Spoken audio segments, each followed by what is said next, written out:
Hyderabad ITC Kohinoor వద్ద footpath వ్యాపారులు ఆందోళనకు దిగారు. కోహినూర్ హోటల్ వద్ద వందల సంఖ్యలో పెట్టిన ఫుట్పాత్ వండర్స్ పై ట్రాఫిక్ పోలీసులు చర్యలు తీసుకున్నారు. ఇవాళ ఉదయం వారిని సామాగ్రిని ట్రాఫిక్ పోలీసులు సీజ్ చేసి వ్యాపారాలను బంద్ చేయించారు.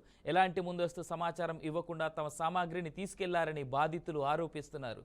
అధికారులు స్పందించి తమకు న్యాయం చేయాలని బాధితులు కోరారు.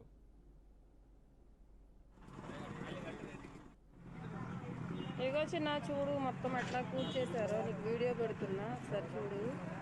ఇవన్నీ గంగారాం పాకలు అవతలందరి మొత్తం ఎగేశారు. మొత్తం ఎట్లా కూర్చేశారో నీకు వీడియో పెడుతున్నా సార్ చూడు. ఇవన్నీ గంగారాం పాకలు అవతలందరి మొత్తం ఎగేశారు.